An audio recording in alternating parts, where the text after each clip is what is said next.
Muito bem. Senhores, nós estamos trabalhando, então, o erro como vício do consentimento. Vamos lá retomar a aula passada. Qual é a diferença entre o erro e o dolo? Eu brinquei que o senhor faltou na semana passada, porque até que não importa. Esse jovem, então, aquele ali, ele fica até branco. Eu falei, o senhor faltou na minha aula. Não, professor, tinha leituras de professor, ela quase chorou. É brincadeira, doutor. Não precisa ficar tão nervoso. Você nem fala, né, quando você falta. Duas, a nota vai ser correspondente. Depois ele reclama. Ah, revisão, professor Simão, revisão. Você vai ver a revisão quando vier. Muito bem. Qual é a diferença entre o erro e o dolo? Ah, não, vocês vão falar. Eu vou contar a aula todo sozinho. Se tivesse passado, eu não podia falar. Antes vocês perguntavam, agora vocês não querem falar mais nada. Qual é a diferença entre o erro e o dolo, doutora? Ou seja, no fundo, o erro é um engano espontâneo e o dolo é um engano induzido. Perfeito. E, portanto, nós vimos na aula passada que o erro precisa ser substancial ou essencial, certo? Nós vimos com relação à qualidade das pessoas, com relação à qualidade do objeto, com relação ao próprio objeto. Eu dei o exemplo da Rua Rui Barbosa, de São Paulo e Santo Amaro, tudo bem? Pessoa, objeto, qualidade do objeto, erro de direito e erro quanto ao tipo de negócio jurídico. E disse mais aos senhores: o erro não basta ser substancial, tem que ser cognoscível, reconhecido pela outra parte, certo? Eu erro e o outro percebe que eu estou errando. Existe uma terceira questão aqui para dividir com os senhores. Porque o artigo que trata do erro cognoscível, ele é praticamente tradução do Código Italiano. Eu vou repetir aos senhores. A comissão elaboradora do Código Civil de 2002, ela, por seus membros, toma por base dois códigos mais atuais dos anos 60. Dos anos 60 do século passado, que era o Código Português de 1966 e o Código Italiano de 1942. Eram os códigos mais modernos que inspiraram o Código de 2002. E, efetivamente, o artigo 1428 do Código Italiano se chama Relevância dell'errore, a relevância do erro. E ele vai dizer com todas as letras que o erro é causa de anulação do contrato quando é essencial, já vimos o que é isso, e reconhecível pelo outro contratante. Pelo outro contratante, quem seria o outro contratante? Aquele que negocia com quem erra. Aquele que negocia com o declarante em erro. Eu já falei que não posso chamar de errante. 1431. Erro reconhecível. O erro se considera, traduzindo o Código Italiano, o erro se considera reconhecível quando, em relação ao conteúdo ou circunstâncias do contrato, ou ainda a qualidade dos contraentes, uma pessoa perceba o termo do Código Italiano, de diligência normal poderia conhecer. Ou seja, qual é o problema que isso gerou para a doutrina brasileira? Atenção que a coisa aqui é chata, mas eu preciso explicar. Quando eu olho para aquele velho exemplo, que eu vou ao sítio e vejo aquela bela árvore que faz glu-glu-glu e acho que é um fazão, o problema do erro, segundo eu dei na aula passada, é substancial, porque eu troquei fazão por peru, tudo bem? E fazão não é peru, então é substancial, quanto ao objeto. E dois, se eu pago, estou voltando na aula passada para explicar o Código Italiano, se eu pago R$1.000 por um peru, que valeria 50, a outra parte deveria perceber que eu estou errando, porque eu paguei muito mais do que valia um peru. Tudo bem até aqui no meu exemplo? Agora, qual é o problema da tradução que o Código Brasileiro fez dos artigos do Código Italiano? Eu vou ler para os senhores o que diz o Código Civil no artigo 138, nosso Código. São anuláveis os negócios jurídicos quando as declarações de vontade emanarem de erro substancial que, olha o problema, poderia ser percebido por pessoa de diligência normal em face das circunstâncias do negócio. Erro que poderia ser percebido por pessoa de diligência normal. Esta pessoa que poderia perceber que diligência normal é quem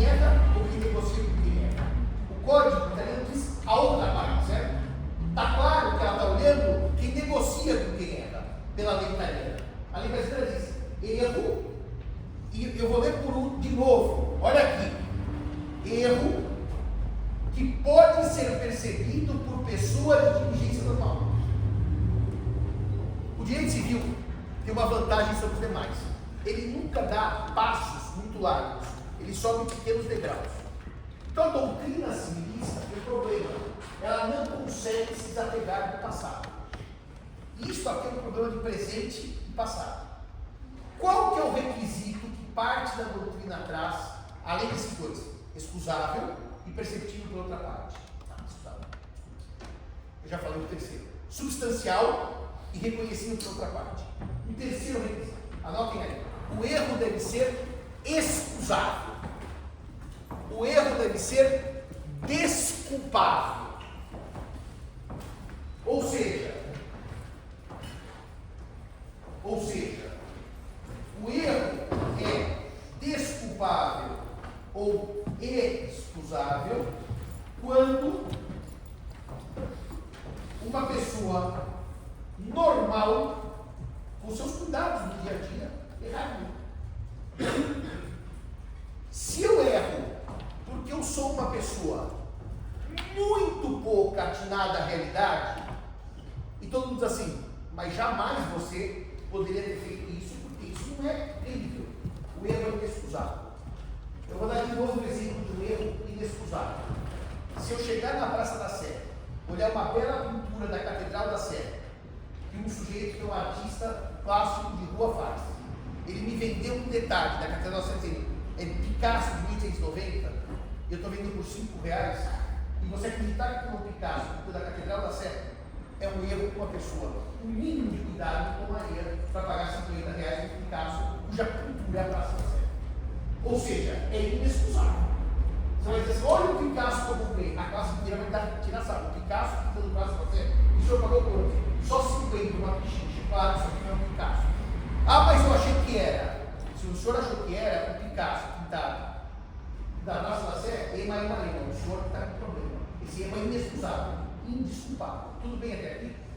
Então, quando eu, no código antigo, apresentava o erro, eu olhava se a pessoa errou porque todos nós erraríamos, ou porque ela é uma pessoa parva. Sabe o que é parva? O parvo é o lorpa. Sabe o que é o lorpa? O lorpa, não, também não sabe o que é o lorpa? O lorpa nem o parvo é o trouxa, é o idiota. Tá? No século XIX, quando se agrediu o professor, dizia você é um parvajota, tá? Ou você é um lorpa. E alguns também usavam você é um nécio. Nécio é um termo bem interessante para isso. Então, naquele momento, sem nenhuma ofensa, o senhor chega a comprar um quadro do pintor da Sé, assim, comprei um Picasso do século XIX para a Catedral da Sé, todo mundo vai rir do senhor. Esse erro é indesculpável. Então a doutrina dizia, o erro tem que ser desculpável, excusável. Se for um erro, ninguém cai, trouxa, caiu, não pode reclamar. Mas esse argumento do erro excusável, o Código de 2002 não traz. Ele traz erro substancial e erro perceptível pelo outro contratante. Ah, não, Simão, ele traz, porque a redação do Código Civil Brasileiro diz que poderia ser percebido por pessoa de diligência normal. Não. Quem poderia perceber que negocia com quem erra e não com quem erra. Eu estou tocando o foco da declaração. O professor Carlos Roberto Gonçalves, na obra dele, diz assim, o erro tem que ser excusável. E transcreve todo o meu artigo, aquele sobre o Peru e o Paizão, no manual dele, para dizer assim, professor Simão errado, porque se vocês olharem o debate de Clóvis de Vilar,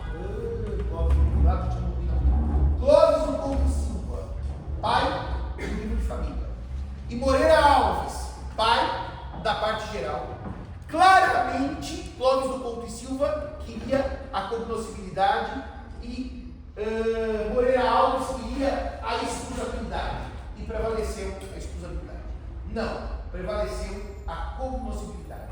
O erro ser excusável ou inexcusável não é elemento necessário ao Código Civil Brasileiro. Tanto é verdade que lá atrás, na primeira jornada de direito civil, em 2002, aprovou-se o enunciado número 12, que vai dizer, na sistemática do artigo 138, é irrelevante ser ou não excusável o erro, porque adota-se o princípio da confiança. O que é confiança? de quem negocia com quem erra.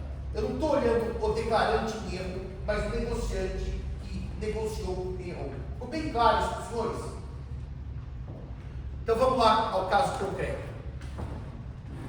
Se eu efetivamente compro o famoso Picasso da Catedral da Sé por R$30, o direito não vai olhar o Simão que errou, mas vai olhar se o erro é substancial, e é, porque eu achei que era Picasso e não era, e se a outra parte poderia ou não ter percebido.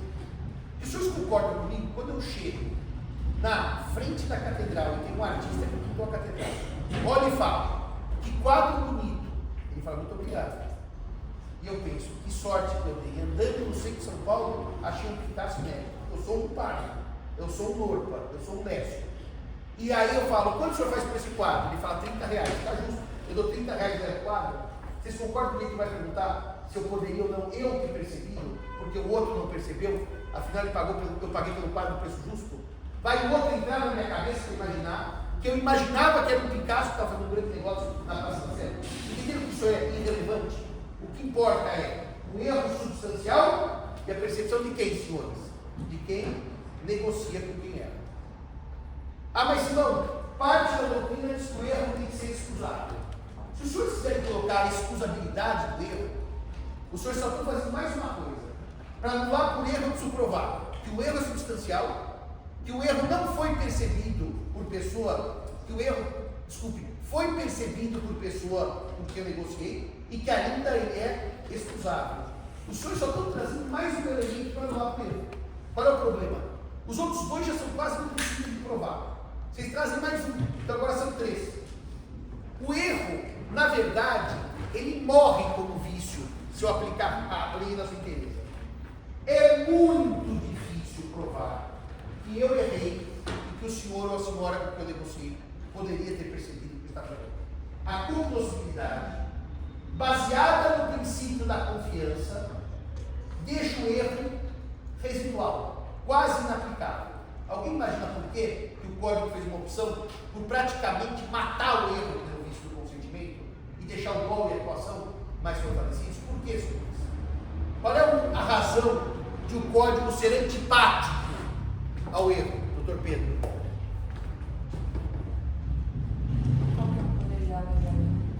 Se qualquer um poderia alegar erro, o erro fragiliza a segurança jurídica. O erro é um vício cruel, porque eu que declarei em erro e a senhora toma anulação comigo. E a senhora vai dizer, mas eu não sabia. Daí eu vou provar que a senhora poderia ter percebido.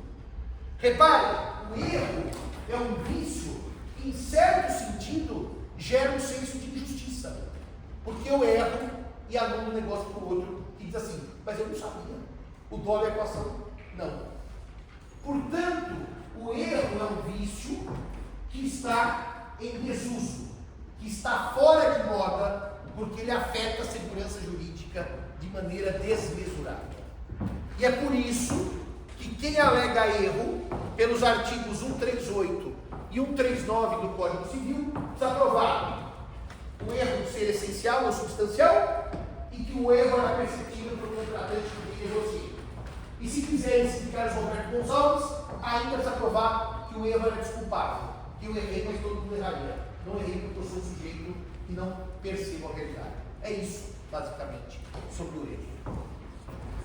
Feitas essas considerações todas, não se esqueçam que o erro, para anular o negócio jurídico, tem que ser substancial. O chamado erro acidental não invalida o negócio jurídico. Como é que o Código trabalha o erro acidental? Ele recai sobre as qualidades secundárias do objeto, ou qualidades secundárias do objeto, ou ele é meramente um problema de cálculo matemático. Então olha aqui, ó. Diz o 142 do Código Civil. Aliás, eu posso começar mais fácil, 143. O erro de cálculo apenas autoriza a retificação da declaração de vontade. O que significa, se 10 vezes 10 virar 1000, eu corrijo para 100 e não invalido o contrato sacas de café a R$5. De repente o preço vira 500 mil. Calculei errado. Só corrige o preço certo e o contrato está mantido. O erro de cálculo é sujeito à correção. Erro de cálculo é acidental, não invalida. Eu só corrijo o contrato. Tudo bem? 2. O que também é erro acidental?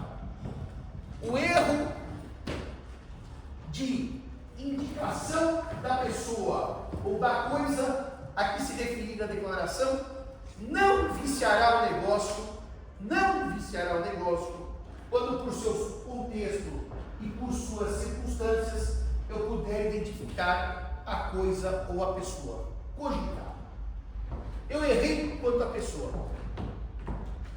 92, 2026, vou usar o exemplo que eu vi nessa classe da professora Tereza. A tia tem 2 sobrinhos, o João, que é médico, e a Maria, que é advogada.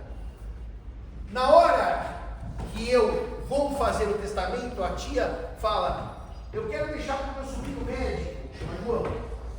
Mas ela fala: esqueci o nome, eu acho que é José. E põe: deixa o meu sobrinho médico José. Claramente ela errou o nome do sobrinho, ela só tem um que é médico, que é João, e a outra que é advogada, que é Maria. Não dá para ter dúvida.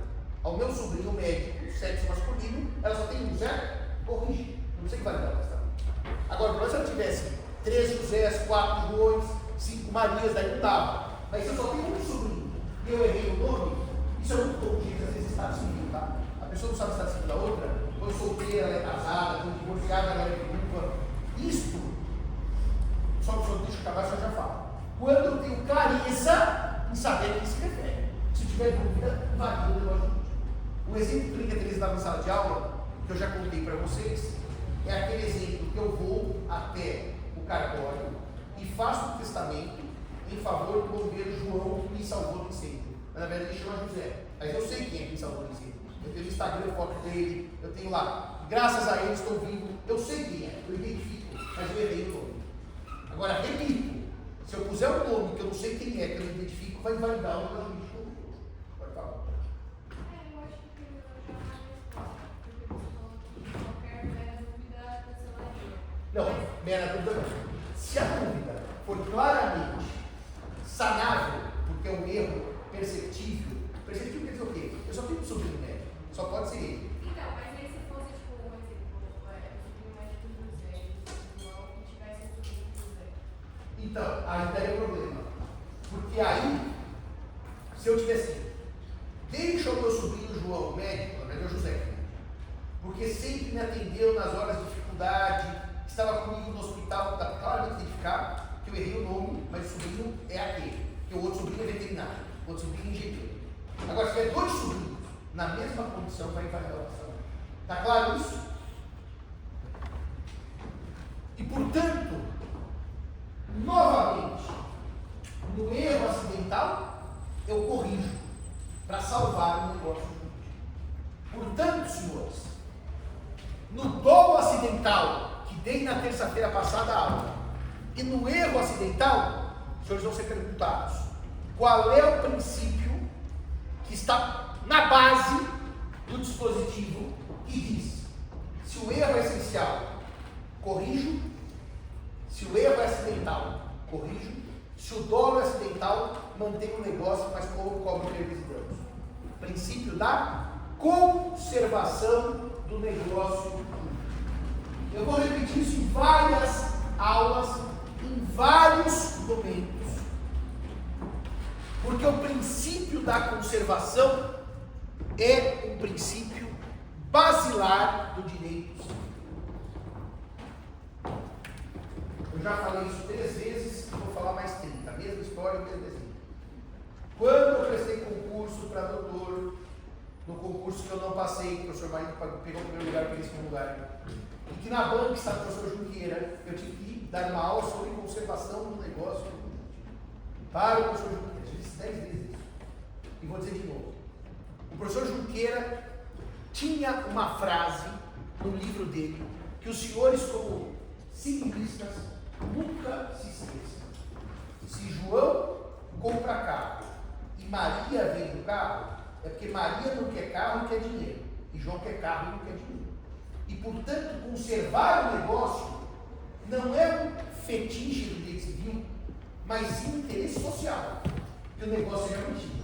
Ou seja, invalidar negócios, senhoras e senhores, é algo contra o que as partes desejavam, senão eu não teria comprado e o outro não teria vendido. Por isso que o erro acidental e o dolo acidental só levam, o erro não leva a nada, corrige o negócio, e o dolo só leva às perdas e danos. O negócio é mantido. Princípio da conservação do negócio. Eu vou repetir isso várias vezes. Sempre que possível, útil, perigútil, não obstáculo. Está claro isso? Seguindo a disciplina do erro, nós temos então o problema do chamado erro em relação ao motivo do ato. Motivo do ato. Artigo 140 do Código Civil. O artigo 90 do Memorado Código chamava de falsa causa. O atual chama de falso motivo. A palavra causa, por ter vários significados jurídicos,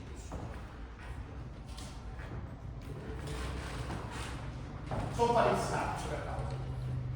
Eu nem devia falar sobre isso, mas vou tentar ser bem breve sobre isso.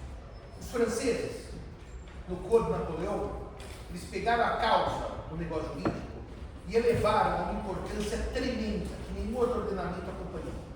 A causa do Código francês de 2004 era motivo de nulidade do negócio jurídico.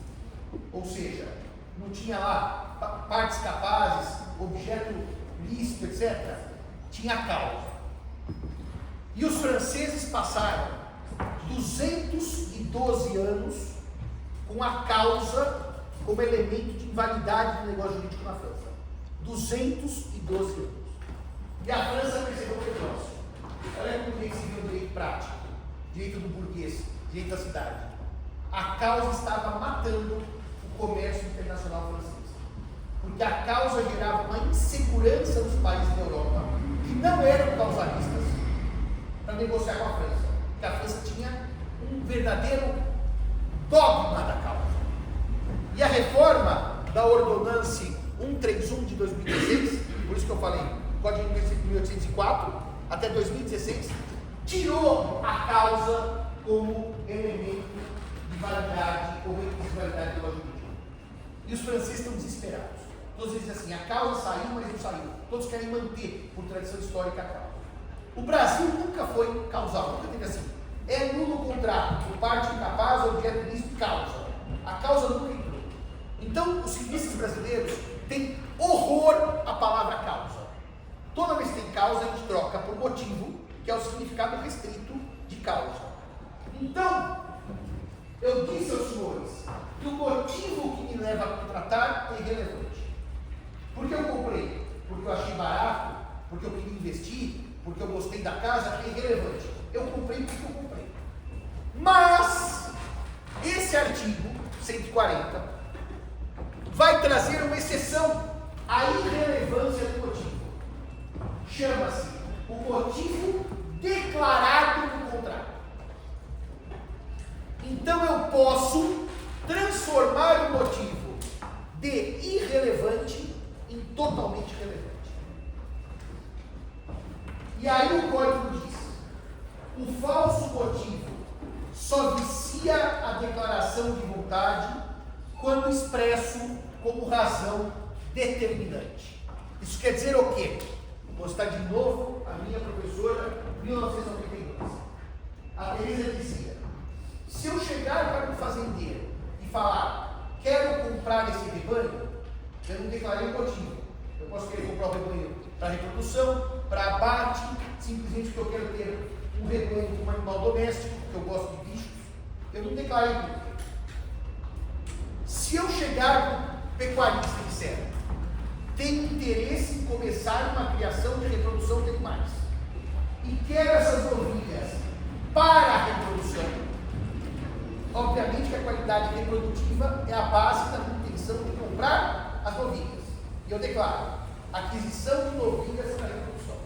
Repare a diferença entre o caso do outro. Se eu compro novilhas, deixa eu chamar um exemplo para fechar. Se elas são férteis ou inférteis, é irrelevante, porque eu não declarei o motivo. Se eu digo quero novilhas para procriação, para reprodução, elas devem ser férteis. E se não forem férteis, eu posso alegar que o motivo é determinante. Eu comprei para reprodução. Seria a mesma coisa, senhoras e senhores, se eu comprarem um casal de aves, porque o objetivo é que nasçam pequenas aves. Vocês não têm interesse só no animal. Agora, vocês concordam comigo que quando eu compro um cão de estimação, eu não sou reprodutor de animais, certo? Ele ser ou não fértil, isso é irrelevante, porque eu tenho um pet. E pet a gente não pode reproduzir. Aliás, é uma história curiosa que meu sobrinho tem um ouriço. O ouriço está aqui escolhido em loja, tal, é animal estrangeiro, não tem nada de nacional. E o ouriço tem um problema, a unha cresce. E eu precisava cortar a unha do ouriço. Eu fiquei com medo de cortar a unha do ouriço e sangrar, e levei ao pet shop para cortar a unha do ouriço. E eu perguntei para a vendedora, eu percebia que ele era macho por uma questão fisiológica, se o senhor me entende. Dava para olhar que ele era macho. Eu não estava de grandes relações sobre o sexo do ouriço. E eu perguntei se o ouriço pode ou não pode procriar. O veterinário falou, pode. O termo para animal, quando ele não é castrado, ele é inteiro. Ele é inteiro. Eu falei, então se eu comprar um ouriço fêmea, eu posso ter pequenos ouriços em casa? A veterinária olhou para mim com uma cara de susto. O senhor não faça isso. Isso é proibido por lei. Eu falei, não, senhor, eu falei isso, eu vou fazer. Eu perguntei se uma ouriça se cruzasse com um ouriço, haveria um ensino, só isso. Eu falei, eu vou começar. Mas então, se nesse caso, o senhor tivesse uma ouriça e eu comprasse para reprodução e pusesse, quero a ouriça para reprodução, e ela fosse infértil, eu poderia anular por ele. Mas eu, perceptível por outra parte. Claro, esse seria perceptível. Estou declarando, no caso do negócio. Pode falar, doutora. Você falou sobre a causa, eu lembrei que você deu um exemplo aqui, em que aquele autor utilizado para fazer um prostíbulo, ele poderia afirmar que, como não teve nenhuma cláusula de causa, ele poderia fazer o que ele quisesse? Não. Aí foi uma discussão dos anos 90 sobre motivo ilícito ou objeto ilícito. Aí não é causa. Aí nos anos 90 entendeu-se que o prostíbulo era um objeto ilícito. A locação para prostíbulo tinha um objeto ilícito. Então o problema aí não foi de causa, foi de objeto. Mas eu desconfio hoje, doutora, se a senhora alugasse o mesmo imóvel, se a senhora alugasse lá do senso, o mesmo imóvel para prostíbulo, não fizesse bagunça, nem barulho, o judiciário dizia tudo bem, afinal hoje o prostíbulo está tranquilo. Sempre foi tranquilo, né? Desde Roma, no Paraná. Mas eu desconfio que hoje não seria motivo ilícito mais. Como aceitaram o vínculo do garçom, a remuneração ao profissional do sexo como ilícita. Não tem porquê, apesar de explorar a prostituição é crime, chama denúncia, explorar a prostituição. Mas a prostituição não é crime. Fala. Simão, bom dia. Bom dia. Esse erro em razão determinada é muito comum no interior. Mas quer dizer que o senhor foi falar, eu quero comprar um cavalo, reprodução, aí você fala PO, ponto de origem. Aí o cara te vem, você aí eleitor, comprar, não, acho que tem um parte livre, manda lá no embaixador, você vai ver onde pode dar. Não, mas espera, só o senhor confundiu o marco. Vamos de novo. Confundir um quarto de milha com pangaré vai na responsabilidade do erro. O pangaré primeiro que ele tropeça. Aliás, depois eu posso até projetar um quarto de milha e um pangaré. É bem difícil confundir. Mas, por exemplo, um puro sangue árabe e o cavalo que nós usamos no manejo da fazenda para as vacas. O da fazenda parece um anão perto do puro sangue árabe. O senhor já viu a coxa do puro sangue árabe? O cavalo da fazenda inteira cabe na coxa do puro sangue árabe. Mas tem os F1, professor. Tem o Você quê? fala F1, que é o cruzamento de um PO com uma outra raça, que gera misto. E isso é parecido. Eu aprendi uma coisa boa. F1 achava que era fumar, que era fazer. Agora é F1. Eu achava que F1 era no teclado. Sabe o que tá? F1, F2. Agora eu aprendi que tem o F1. Tem o F1, F2. Eu acredito. Eu sempre aprendi. Pode falar, doutor. Na verdade, a palavra causa tem mais de uma acepção. O motivo é a razão pela qual eu negocio. A causa, ela tem uma acepção mais ampla. Por exemplo, eu posso trabalhar causa do contrato com o tipo contratual. Qual é a causa da compra e venda? Eu te dou a coisa para que você me dê o preço. Depois tem, na noção de causa, uma série de outras implicações que não são relacionadas diretamente ao motivo. Eu estou tentando aqui simplificar a coisa, mas basicamente nós gostamos de, por exemplo, usar causa para usar como causa que define o tipo contratual, ou seja, a tipologia, e não quando é motivo. Quando é motivo, a gente usa motivo para fugir. O único direito que ainda usa causa é justa causa. Se ele quer falar justo motivo. Eu posso demitir um empregado que tem estabilidade? Não. Eu posso demitir um empregado porque quero? Posso. Mas se eu demito com justa causa, ele tem efeitos distintos no pagamento, no levantamento das verbas. Então aí é uma causa motivo, para evitar a causa como um tipo contratual, como causa. Mas eu posso perguntar para o senhor, que ela deu uma aula no sobre causa para titular, as várias acepções da palavra causa. Por exemplo, se eu digo enriquecimento sem causa, é sem origem, sem troca patrimonial. Não é causa motivo, é sem transferência patrimonial de lado a lado. Portanto, causa pode ter vários exemplos de aplicação no direito brasileiro. Sim, senhor. O TPD traz a causa como um elemento essencial do negócio jurídico. Não pode ser no Brasil, não. Não pode ser. No Brasil não pode ser. Não pode ser porque nós, graças a Deus, seguimos o modelo alemão que é não causal. Existem negócios jurídicos causais, mas não causa como elemento geral. Basta o senhor ler o 104 do Código.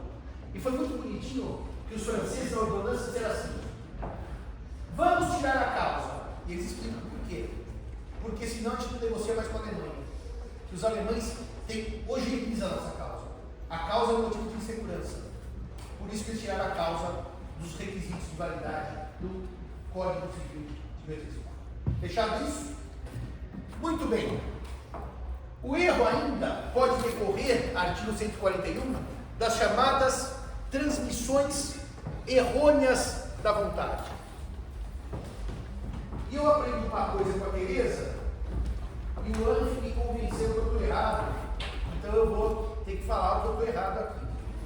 Eu aprendi o seguinte: transmissão errônea da vontade, olha o que diz a lei, por meios interpostos, transmissão errônea da vontade, por meios interpostos, é anulável nos mesmos casos em que a declaração é direta. Meios interpostos, historicamente, eu aprendi que eu sou civilista da velhíssima guarda. Planiol Ripper, Pastift, Malzone, que são as bases comunistas. Eu só lia rodapé dos comunistas. Portanto, eu não sou civilista Mariana Diniz, Anderson Schreiber, não. Eu sou civilista do século XIX. Quando eu digo por meios errôneos, qual que era o exemplo?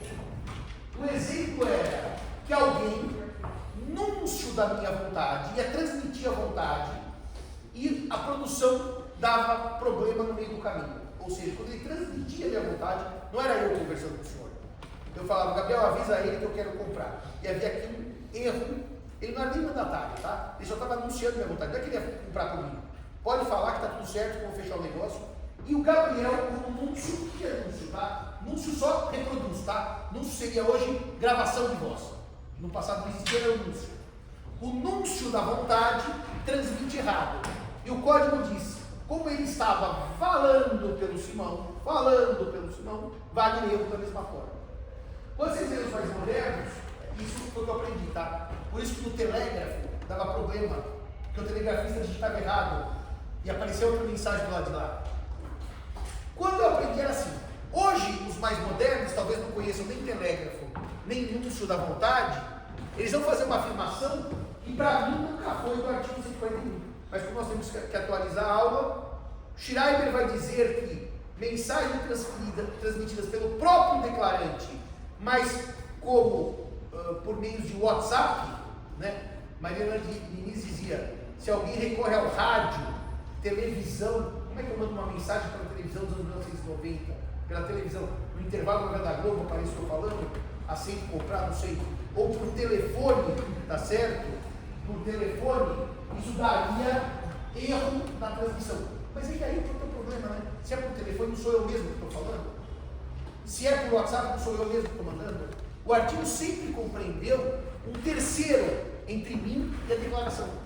Por isso que se falava em Bevilacqua, mensageiro e telégrafo.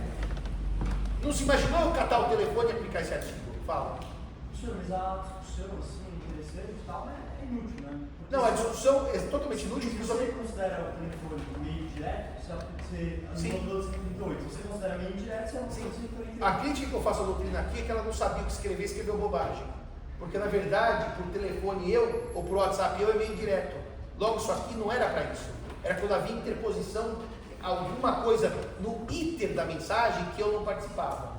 Se eu mando um WhatsApp e a senhora me responde, podemos errar, mas não com base na declaração 141. Então isso valeria também para aquelas pessoas analfabetas que pedem para outros escrever uma carta? Sim, daí, sim. Pedir para alguém escrever uma carta, na verdade a carta pode ter um erro, porque o que está escrevendo por mim, mas aí é mais próximo. Mas normalmente se imaginava que o mensageiro entendia mal a mensagem e transmitia em erro a mensagem. Havia um terceiro no meio.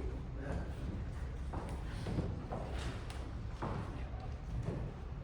Sempre tem aquela frase, né? Quando alguém vai dar más notícias para vocês, não matem o mensageiro, eu sou só o portador das más notícias, né? E teve aquele poeta, Elvio Sina, que na hora que houve a conspiração que matou César, pegaram o Sina poeta e mataram, achando que ele era o Sina conspirador. Ou erramos, matamos a pessoa errada. Daí ele fala assim, tudo bem, não é tão mal porque ele fazia maus versos, então tudo bem matá-lo. Mas normalmente a gente não mata o mensageiro, mata o transmitente.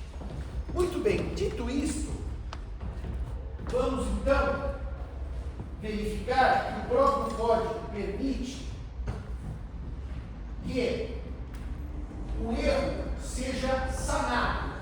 Artigo 144 do erro. O erro não prejudica a validade do negócio jurídico quando a pessoa a quem a manifestação se dirige, quando a pessoa a quem a manifestação se dirige, se oferecer para executá-la na conformidade real, da vontade real do manifestante. Ou seja, vocês imaginem que eu erro e a pessoa diz, tudo bem, você errou, mas vamos corrigir o seu erro e eu aceito o negócio extirpando o vício dele. Então, vamos imaginar que naquele caso das novilhas, que eu declarei que as novilhas eram para reprodução, o vendedor diz assim, tudo bem, eu vendi um lote de 100 novilhas, essa aqui é infértil, eu troco por outra que seja fértil, que você quer para reprodução. A parte que negocia com quem erra, aceita modificar o negócio para extirpar o erro. Vocês concordam que nem sempre isso é possível, certo? Se eu casei com a pessoa errada, não dá para extirpar o erro. Não, mas eu me transformo na pessoa certa. Até hoje isso não aconteceu.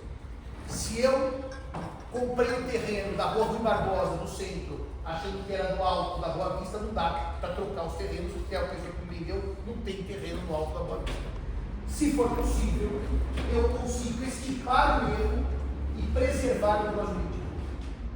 Viram de novo? O princípio da conservação. Toda a nossa conversa volta no princípio da conservação.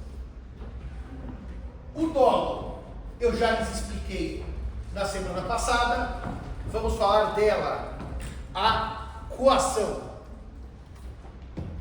Os franceses definem coação como toda pressão exercida sobre o indivíduo,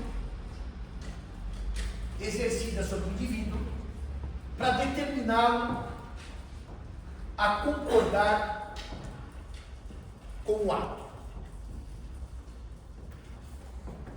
A doutrina separa a coação em vis absoluta, coação absoluta, vis absoluta e vis relativa. Coação relativa. Qual é a diferença entre elas? Eu já citei em aulas pretéritas quando eu falei de resistência. Na coação absoluta eu não tenho escolha. A vontade tecnicamente é inexistente. Por quê? Porque o mal que eu te ofereço é tão grande que a escolha é só simbólica. Quando eu digo aos senhores, ou os senhores que assinam aqui essa doação da casa, ou lhe estouram os miolos, é claro que tem uma opção em tese entre a vida e a doação da casa. Mas é uma opção tão óbvia que todos os seres humanos preferem a vida à casa, que é uma opção em tese. Então a vis absoluta, a chamada coação física, é aquela em que eu não tenho escolha alguma. Vocês querem um caso clássico? Eu vou votar numa assembleia, eu tenho que levantar a mão para votar, certo? Alguém segura o meu braço. Não é relativa escolha, eu não consigo levantar o braço. Não é relativa escolha, ou eu venho a casa ou estouro os miolos.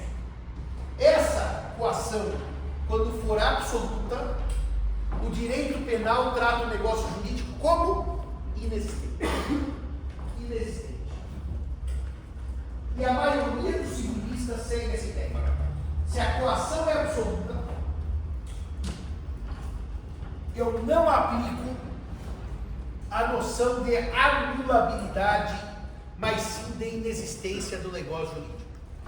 Porque a vontade não está nem como fantasma, ela não passou pelo negócio.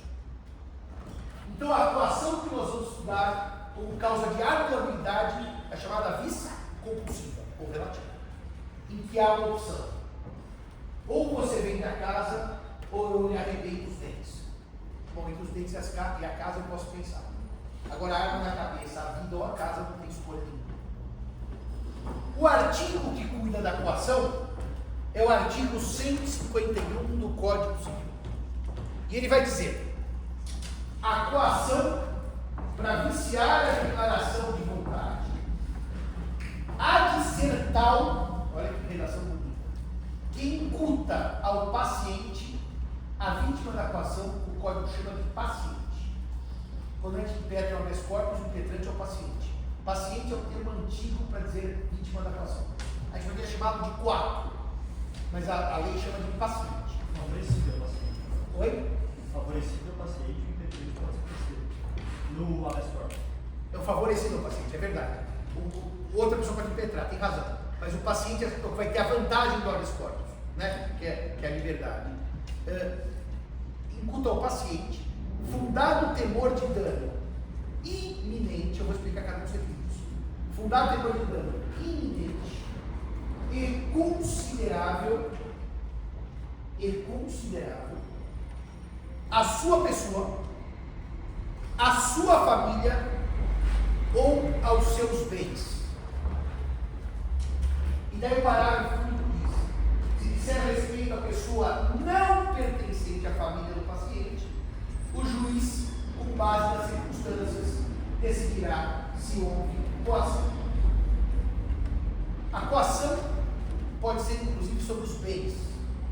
Quando eu era criança mesmo, saiu um filme, que era o filme dos anos 80, acho que não era dos 90, não, acho que era dos 80, ou bem dos anos 90, que gerou uma grande comoção.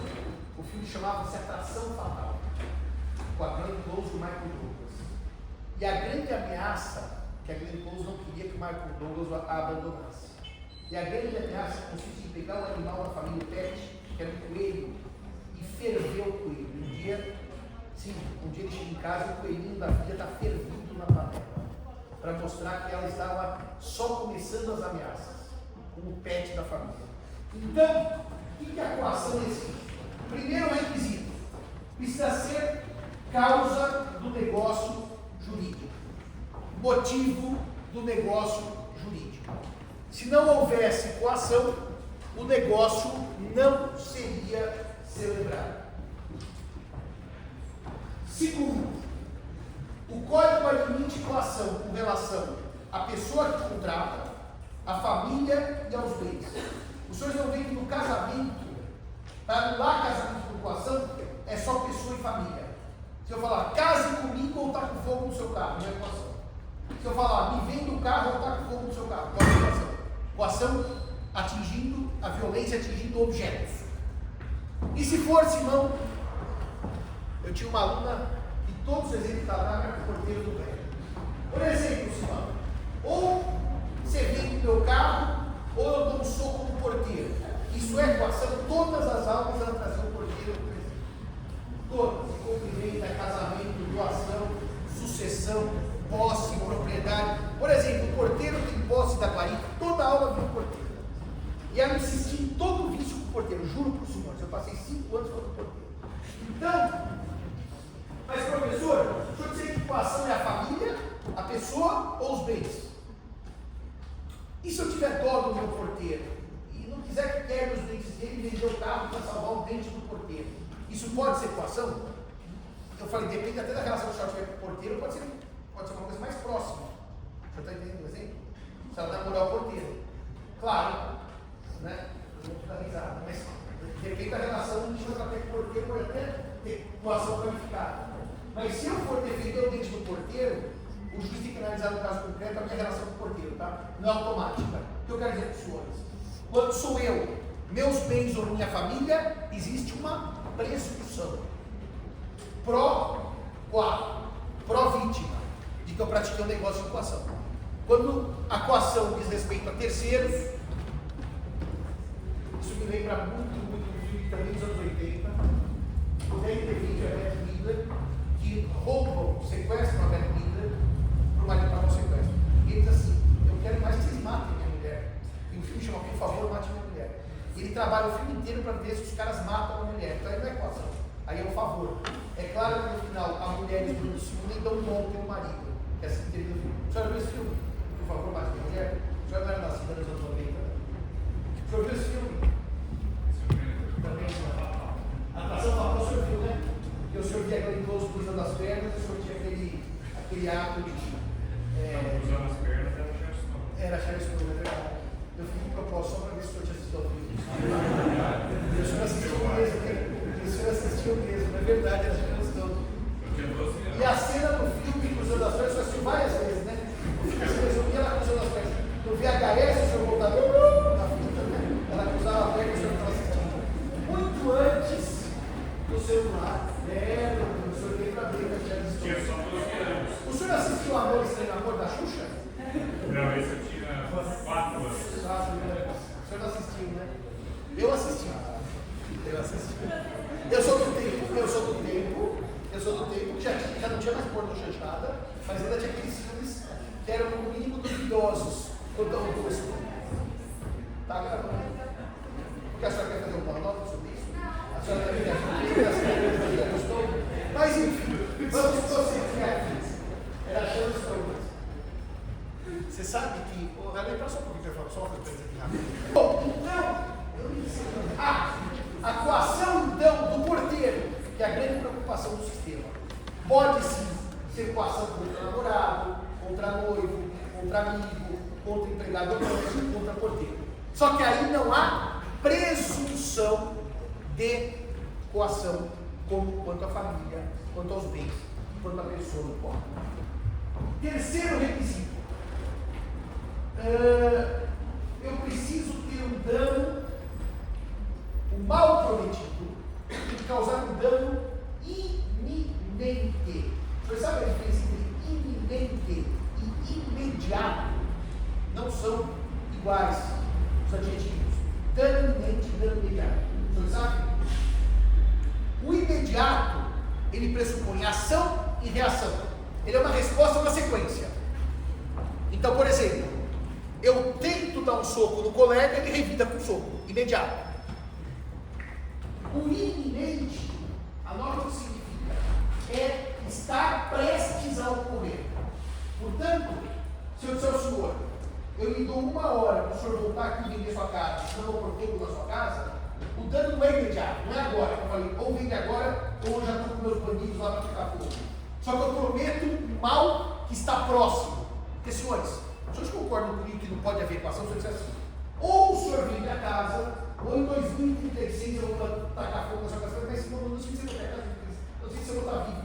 Isso é um mal que promete um dano longínquo, remoto. Isso não é equação. O dano deve ser iminente. Depois, a ameaça tem que ser de um dano real. De um dano real. Ou seja, não pode ser um dano simplesmente fictício. Doutor João fala assim: Simão, ou você vende a casa, ou eu vou pôr na frente da sua casa. Simão é um bobão. Eu falo: bom, eu vou dar risada nesse dano. Não, mas você vai ser ridicularizado, eu pôr uma foto sua lá com a sua cara. Tudo bem, não é mal o suficiente para vender a casa. Tudo bem? O mal tem que ser real, tem que ser efetivo. Agora, o código diz também. Nesse caso do mal real, por exemplo, o pastor fala para uma fiel: ou você vende sua casa, ou você vai para o inferno. Essa é uma boa pergunta. Esse é um mal real ou é um mal fictício? O que o senhor acha? Uma ótima pergunta. O pastor diz para ela: ou você vende a casa para mim, ou você vai para o inferno.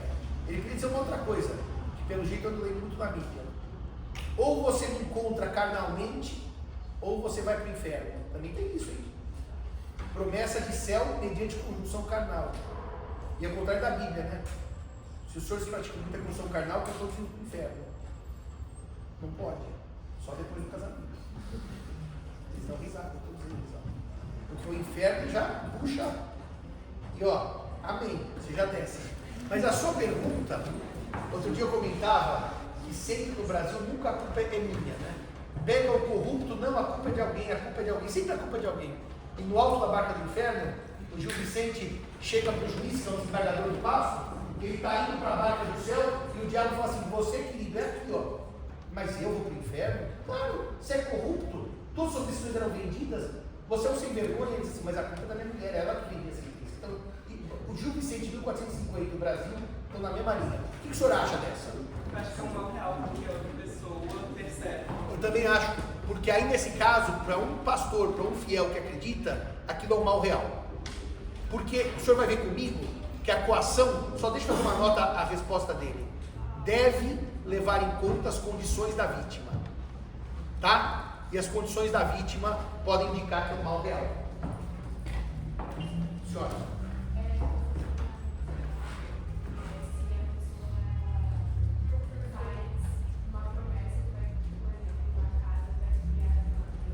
Sim.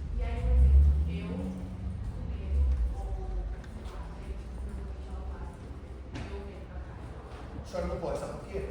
Se eu falar para a senhora que na sua casa aqui, a senhora tem que ir para a polícia, para o delegado, os caminhos judiciais, dá tempo da senhora interromper o mal. O mal da coação não dá para interromper. Se dá para interromper, por que a senhora venderia a casa? Não tem que vir para. Se a senhora tivesse errada, não é esse ponto, mas se você tivesse errada e não, por exemplo, fala, tipo, dinheiro, aí ele fala a sua casa. Eu peguei dinheiro dele, fala, a sua casa, então eu peguei a minha casa, aí eu faço o quê? Não é. eu não entendi isso aí. Peraí, vamos devagar. Ela comprou droga, aí não pagou. Aí o cara Comprou droga? Droga. E falou: vai pagar com você, vai pagar. Por exemplo, ela tem isso que ela perdeu. Comprou droga e vai queimar a casa, o senhor quer que ela pague a droga para queimar a casa? Bom, tudo bem. Aí o objeto é ilícito, tem que anular o contrato. Se tem que anular o contrato, tem que anular o pagamento. Ela ia devolver a droga, só que ela já usou, né? Já está morrendo no contrato. Agora o problema não é esse. O problema é que se eu venho esse tipo de objeto, eu invalido pelo ilícito do objeto. E a coação pode gerar uma segunda questão de invalidade. Mas é que na droga é mais fácil. Resolve o objeto ilícito. Deixa eu só dizer uma coisa para o senhor. Para responder o que a senhora talvez tenha perguntado. Se eu ameaço alguém por um exercício que eu chamo regular de direito, olha o que eu digo para a senhora. Isso é muito interessante na lei. Ou a senhora paga o que me deve, não é droga, a senhora me deve empréstimo, ou eu vou protestar o cheque, o título. É uma ameaça, certo? Mas protestar o título é direito do credor, certo? Essa ameaça não é coação, é um exercício regular de direito. É o seguinte: cansei. Ou você me paga amanhã ou vem para reclamação de cobrança. Isso tudo não é coação, é exercício regular de direito. Ou você, plano de saúde, me dá um medicamento ou vou pedir uma liminar. Perceba que pedir liminar está no direito da gente entrar com ação de uma liminar. Isso não é coação. O que a doutrina discute como coação é o seguinte: a senhora me deve de verdade. Deve de verdade. Não está me pagando. E eu digo: ou a senhora me paga agora, ou eu vou matar a sua família. Ela me deve de verdade. mas eu usei um expediente coativo para ela me pagar. A pergunta é, há ou não há coação quando eu uso de violência para obter um direito que eu tenho, como quer receber, porque a senhora não quer? Os alunos tendem a ficar confusos nessa hora. Mas peraí, se ela te deve, você chegou, deu uma chacoalhada, falou, paga, ela pagou, foi melhor, poupou juiz, poupou promotor, poupou advogado é ruim porque a gente não consegue advogados, mas poupou advogado, então isso vale. Mas os senhores concordam comigo, senhores? Se eu pudesse utilizar de coação para exercer direitos, o judiciário serviria para quê? Chamaria de esforço pessoal, certo? Tudo eu resolvo no braço. Então, para um pedido ilícito, a senhora pode usar de coação para obtê-lo e continua sendo coação, mesmo a senhora me devendo. Não é coação a notificação para te cobrar. Não é coação entrar em juízo, dizer, ou me paga ou vou entrar em juízo. Mas ou me paga ou me arrebenta os dentes, é coação. Por isso, senhores, só para o pessoal, que se eu sei que tem um crime, eu digo, quero dinheiro, isso é crime, chama chantagem, chama extorsão. Por quê? Se eu sei que tem um crime, eu denuncio o crime, eu não posso ter vantagem pela informação a partir do ilícito.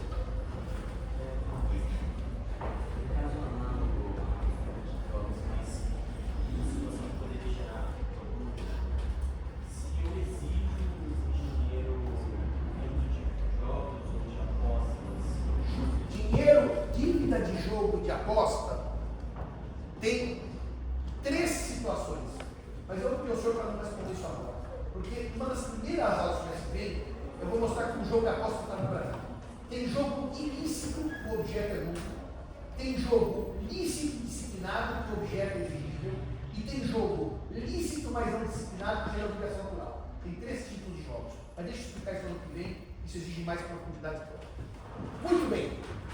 Então, o artigo 153 diz que não se considera coação a ameaça do exercício regular de um direito. Repare um outro elemento que não gera coação, o chamado temor reverencial. O que é o temor reverencial? É o medo de desagradar pai ou mãe, ou superior hierárquico.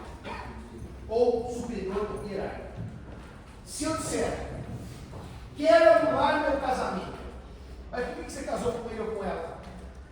Para deixar minha mãe feliz, para o meu pai não ficar triste. Azar o seu, porque temor reverencial não invalida negócio jurídico. Hoje isso é bastante ridículo, mas vocês imaginam no século XX, que as pessoas casavam para agradar pai e mãe. Aí eu não gosto, mas para o meu pai não ficar triste, eu vou casar. Hoje em dia ninguém está nem aí para o que pensa pai e mãe, que deixa pai e mãe triste. Agora, temor reverencial para o chefe. Por que você comprou essa casa?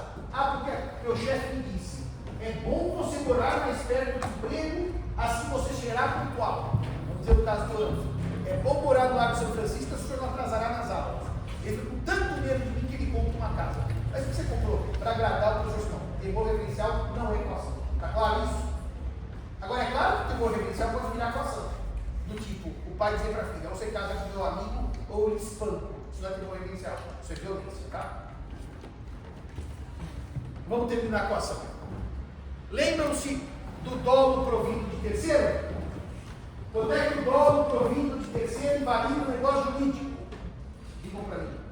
Quando aquele que negociou com... Calma. Se o senhor repetiu um papagaio, outro é nervoso. Quando aquele que negociou com a vítima do dolo sabia que estava negociando com uma vítima de dolo. Ou seja, o dolo provindo de terceiro invalida quando quem negocia com a vítima do dolo conhecia o dolo. Então vamos de novo aqui na equação. Mesma idêntica. Eu quero vender meu carro. Sim, o senhor quer vender o seu carro. Mas eu sei que o carro é bonito. Sim, eu sei que o carro é bonito. Eu chego e digo, o senhor vai lá, Gabriel, e ameaça a doutora a comprar meu carro, sou pena de espancá-la. Eu sei que ela comprou porque ela foi ameaçada pelo doutor Gabriel. Anulável. Porque anulável porque eu tenho conhecimento da violência que o Gabriel perpetuou com relação a ela. Tudo bem até aqui? E o código diz mais, tá? que se o negócio jurídico, a coação exercida por terceiro, se dela tivesse ou devesse ter conhecimento, a parte a que aproveite. E este responderá solidariamente com aquele que das previsões. Portanto, doutor, além de senhora anular o contrato, estou representando solidários minha que mandei e do Gabriel que me ajudou. Está montado o esquema. Se eu sabia, eu deveria saber. Por outro lado, se o doutor Gabriel, como bom amigo, ameaça para comprar meu carro, eu não tenho a menor ideia, só se oferece, não quero comprar seu carro, eu, que me beneficiei da coação do Gabriel, não tenho os efeitos da invalidade. Não. Porque eu desconhecia o ato de ameaça. Está claro isso, senhores? Vou repetir. O Gabriel vai e diz para ela: você vai comprar o carro do Simão, eu vou lhe arrebentar os dedos. Eu não sei de nada. Ela fala assim: Simão, bela o carro, eu quero ir comprar. Quanto custa? O preço normal, 100 mil. Ela fala: está com dinheiro. Eu não tinha como saber que ele me pressionou, que ele ameaçou. Espera aí, o negócio é válido. Só que daí o Código Civil diz assim: subsistirá o negócio jurídico se a coação decorrer de terceiro, sem que a parte a que aproveite dela tivesse ou devesse ter conhecimento. E o autor da coação responderá pelas perdas e danos. Em suma, senhores, o dolo provindo de terceiro e a coação provinda de terceiro tem o mesmo efeito. Invalidam o negócio jurídico se o beneficiário pelo negócio conhecia ou deveria conhecer. Se não, perdas e danos. Pode falar. Artigos 154 e 155. Pode falar, doutor. Eu não encontro essa parte que ele fala defesa de conhecimento. É o que eu falei na aula passada. O senhor não estava na aula passada, ou na retrasada, o senhor faltou. O dever-se ter conhecimento é muito bonito. É uma questão de boa fé. Se eu digo, Gabriel, vai lá e intimida a colega. Gabriel, vai lá e engana a colega. Logo para passar vai uma coisa. Eu tenho conhecimento. Nós combinamos. Se eu chego com a colega, ela está tremendo, não consegue ficar de pé. Simão, eu quero comprar seu carro. Só quer comprar o carro? Quero. Por favor, me ligue o carro agora. Mas agora? Eu preciso ir para casa. Não tem que ser agora. E está aqui 100 mil reais de dinheiro. Eu deveria ter conhecido que eu não preciso levar. Tá? Isso chama-se boa fé objetiva. É percepção por mim. Porque ninguém compra um carro tremendo e chorando. Simão, eu veio o carro agora. Ninguém faz isso. Normalmente os públicos querem carro negociam, quando o mecânico, então eu deveria ter conhecido. É uma questão de boa fé objetiva. Esse deveria ter conhecimento é exatamente o que Moreira Alves fez na parte geral, o princípio da confiança. No erro está na cognoscibilidade. No dolo, na coação, está na percepção, ou deveria ter percepção do terceiro. Fala. Se a coação se der meio na ameação dele, e a pessoa que pode alienar esse bem antes dessa ameaça se materializar, só sem falar. A ameaça desapareceu. Se eu disser o seguinte: ou o senhor me vende um carro, ou eu taco fogo no carro. No dia seguinte você fala assim: vai vender? Não, já não tenho carro. Eu vou tacar fogo. O problema do João, o problema mais meu. Eu sei que esse vídeo com ele. É até divertido, né? Mas aí, ou você me vende um coelhinho, que é pet da família, eu vou pôr o coelhinho na água fervente. No dia anterior o senhor faz um coelho assado. Já almoçamos com o domingo, já não tem mais ameaça. Eu não tenho mais o bem. Ou o senhor me vende a casa, ou eu vou dar uma surra na sua mulher. Não, já não tem mais mulher, eu sou divorciado, é ex-mulher. E ela já está morando em outro país. Só que pode resolver a equação assim, se livrando das pessoas que fez. Não é muito comum isso, mas pode. Tá? Porque a ideia ameaça só fictícia. mas aí se depois a pessoa pode não souber que você vendeu a casa. Mas o problema dela é o terceiro, né? Se eu for lá e tacar fogo numa casa do terceiro, meu problema é o terceiro. Tem a ver com a equação, chama-se perdas e danos, certo? Eu imagino que a casa é sua, vou lá e taco fogo, a casa do colega, ele vai se virar comigo. Ah, por que você tacou fogo? Não, porque eu queria coagir o bom azar, não só eu vou, porque a casa já não é mais dele, tacou fogo na minha casa, paga a conta. Não é como se fosse um vício oculto. Não tem vício oculto nem redibitório, chama-se burrice. A pessoa que não olhou direito antes de ameaçar os outros. Tem esse problema também, você quer ameaçar a coisa certa. Se você falar para mim, se você me vende sua Mercedes, vem um ataque de fogo, eu falar, é do Ávila, está na garagem. Pode ameaçar o Ávila, para mim não adianta, porque eu nunca tive Mercedes. Mas do lado da minha tem uma, vou tacar fogo nesse carro, tá? Eu te dou o telefone do Ávila, você responde para ele. É sério, não é minha Mercedes, tá? Eu estou com o cinto que está bem sujo. E é azul. Se eu vou tacar fogo, agora eu sei que o senhor já sabe a cor do carro. Bom, o próximo vício se chama estado de perigo. Aquele vício que não existia no Código 16 e está no artigo 156 do Código atual. Olha que bonitinho o estado de perigo. Configura-se o estado de perigo quando alguém premido, está sob pressão, premência, urgência, premido da necessidade de salvar-se, ou pessoa de sua família, veja que o porteiro vai voltar aqui no caso, de grave dano conhecido pela outra parte,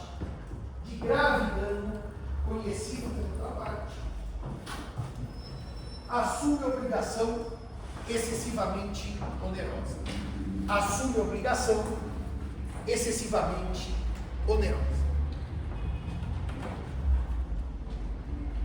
Você vai entrar no hospital, e no hospital antigamente existia cheque e calção.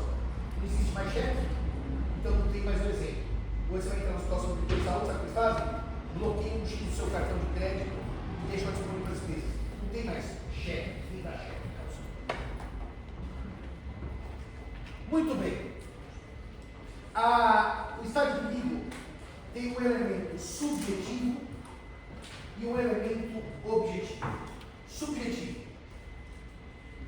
Alguém tem necessidade de salvar-se, salvar a si, ou salvar a pessoa de sua família, e a outra parte percebe. Simão, eu preciso vender minha casa hoje. Por quê? O meu filho foi sequestrado. Eu preciso já de 500 mil reais. Quanto vale a casa desse jeito? 2 milhões. Ele quer vender por 500.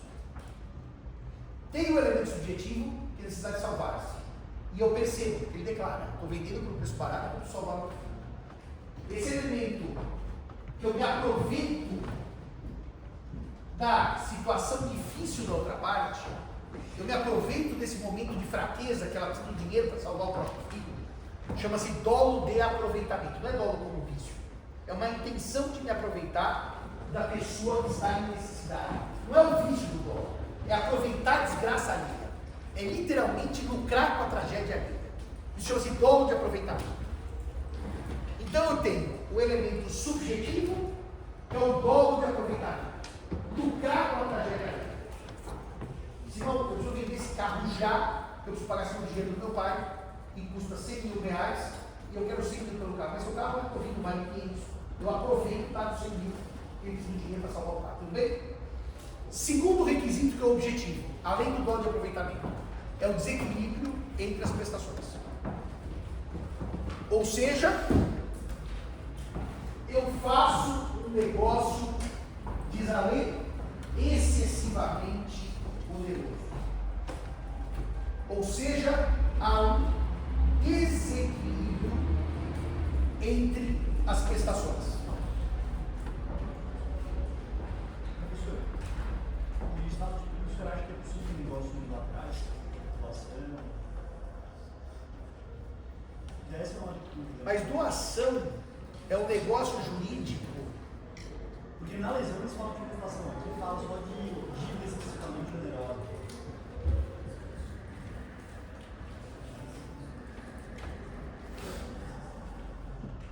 Mas como é que eu vou ver desequilíbrio de prestação? Não, mas não é prestação, não. Dívida, ele fala assim, dívida Sim, especificamente. mas como é que eu vou ver excessivamente onerosa em contrato bilateral? Por exemplo, numa doação, o que é excessivamente oneroso? No mútuo, o que é excessivamente oneroso? Os juros podem ser, mas não o mútuo. Ele só para doação remuneratória. Portanto, senhores, eu vou ter o dolo de aproveitamento e o desequilíbrio das prestações. Resultado disso: a lesão gera anulabilidade. E os senhores podem me perguntar, mas Simão, parece que lá nos contratos nós temos um negócio que chama onerosidade excessiva. Aqui a lei fala em onerosidade excessiva. Qual que é a diferença entre um e outro? Eu vou explicar. Na lesão, o contrato já nasce desequilibrado. Ou seja, eu vendo por 100, o que vale 500 para salvar meu filho do cativeiro. o sinalagma, tome nota dessa palavra, genético do contrato está comprometido. O equilíbrio, ao nascer, já está comprometido. O contrato já nasce com as prestações equilibradas.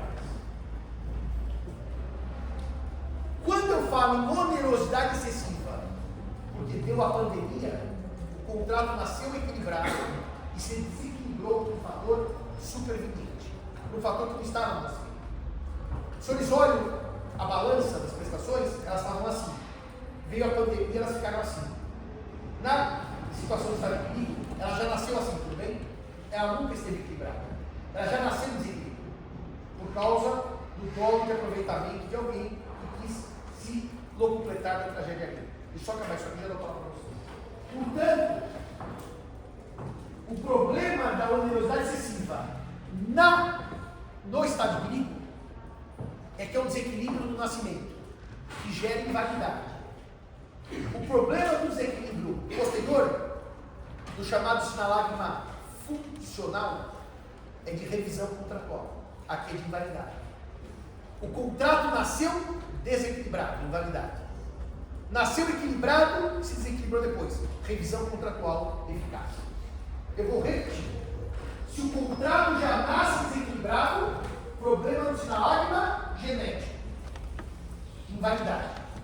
Se o contrato nasce equilibrado e desequilibra por uma razão posterior, problema do sinalagma funcional, chama revisão por onerosidade excessiva. Pode falar. Você pode dizer que uma diferença fundamental entre a coação e o estado de perigo é que na coação o negócio jurídico é objetivo e no estado de perigo é algo acessório, alguma consequência? Na coação tem violência, aqui não tem. Eu falo, por favor, pelo amor de Deus, compra minha casa que vale 500 mil por 100 mil. Eu falo, compro. Qual ato de violência eu usei? Nenhum. Eu só concordei. Não tem. Essa é a grande diferença. Não tem pressão nenhuma. Nenhuma. Zero. A pressão se dá por um elemento externo da minha vida, mas não se dá por atos de violência. A coação tem atos de violência. Essa é a grande diferença. Na coação é por atos de violência. Ou violência física ou violência moral. Aqui não. Você diz assim, Simão, pelo amor de Deus, eu preciso vender minha casa agora para pagar o sequestro. Eu falo, tudo bem, eu não te coagi. Não bati na sua porta, não te ameacei, não fiz nada. Mas fiz um bom negócio aproveitando da sua tragédia pessoal.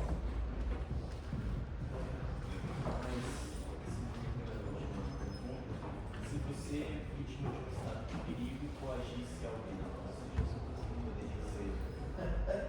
Eu sou vítima do estado de perigo. Eu preciso de dinheiro urgente para comprar, para pagar o sequestro do filho. E eu falo, com uma arma na sua cabeça, te vê com arma, uma ameaça física, te quebra o dente. Ou você compra minha casa agora por 200 mil, ou eu te quebro o dente. Olha que coisa bonitinha. Qual vício vai prevalecer? A equação está de perigo. Fala de situação. Porque eu não estou usando de aproveitamento para uma tragédia para te pagar menos. Você está me obrigando a vender sua casa no momento de necessidade. Mas, claro que é equação. Aí não dá estado de perigo. Senhores, existe um pequeno problema no estado de perigo. Pequeno problema. Eu já vou falar e te dou a palavra. Sabe qual é o problema?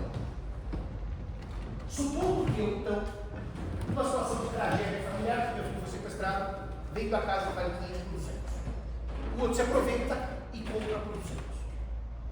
Quando eu pago o resgate do meu filho, eu entro com uma ação para anular, dizendo, havia estado de perigo, ele sabia que meu filho se sequestrado, ele se aproveitou disso, e agora eu quero invalidar o negócio. Tudo bem? Invalidar quer dizer o quê? Você me devolve o carro, eu te dou os 200 mil que você pagou. O carro vai comigo.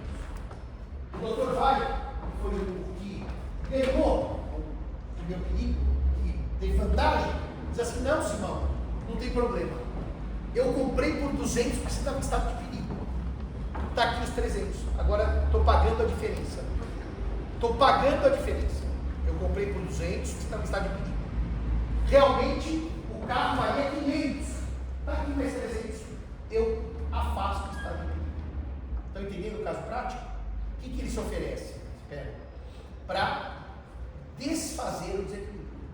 Para equilibrar o que nasceu desequilibrado. E daí o carro que vale 500, o Simão recebe 500. Pode ou não pode fazer isso?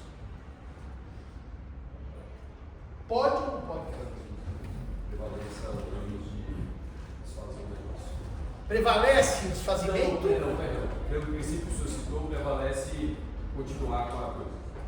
Mas isso não é justamente a diferença entre o estado de perigo e a lesão? Mas eu não dei ainda esse tema.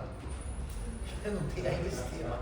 Se fosse essa exatamente a única diferença, eu teria que dar primeiro o tema e fazer a pergunta. A pergunta é muito difícil de responder. Alguém sabe por que essa pergunta é difícil de responder? Pela conservação do contrato, quando eu tenho os 300 a mais, vocês concordam que reequilibrou o contrato? Está tudo em ordem? Mas é um problema ético por trás, certo? Que alguém se aproveitou da minha fraqueza, né? E lucrou em cima da minha tragédia, certo? Existe um problema ético subjacente, que vocês vão ver que não existe na lesão. Porque a lesão não tem dolo de aproveitamento, que eu vou dar amanhã. Amanhã eu vou responder essa pergunta com base na lesão. Mas eu estou levantando a pergunta hoje para amanhã comparar com a lesão. Espera aí que o Pedro quer perguntar. Fala. Professor, voltando no seu exemplo, se uma pessoa chega para outra e fala assim, olha, por favor, compra minha casa, eu preciso pagar o sequestro do meu filho. Minha Sim. casa vale 2 milhões. Eu tô querendo te vender por $500 mil que já basta para eu pagar. Sim. Beleza. Aí a pessoa fala assim, não, vou te pagar 2 milhões. Sim. Que é o que vale. Pronto. Conseguiu pagar o sequestro do filho, já tá com o filho. Concorda, Essa doutor pessoa- Pedro, que se são dois requisitos, dolo de aproveitamento da dívida excessiva, Então. quem pagou 2 milhões para o que valia 2 milhões não tem o requisito objetivo, não invalida. Então, mesmo havendo estado de perigo, não invalida. Não há estado de perigo. Há o elemento subjetivo, preciso vender, mas não há o elemento objetivo. Não há estado de perigo para o Código Civil brasileiro. Tá. Então, estado de perigo para o Código Civil brasileiro. é uma Elemento situação subjetivo, de mas elemento acidente, objetivo somado. dois- Está claro isso para os senhores? Fala. Quais são os dois elementos, o subjetivo e o objetivo? Subjetivo, dolo de aproveitamento. Aproveitar da tragédia. Objetivo, desequilíbrio das prestações. Fechado isso? Perfeito. Portanto, Pedro, quem compra por 2 milhões, o que vale 2 milhões, ajuda o amigo e ainda paga o justo, não há estado de perigo. Amanhã, lesão, simulação e fraude contra credores e terminamos os 3 últimos vícios.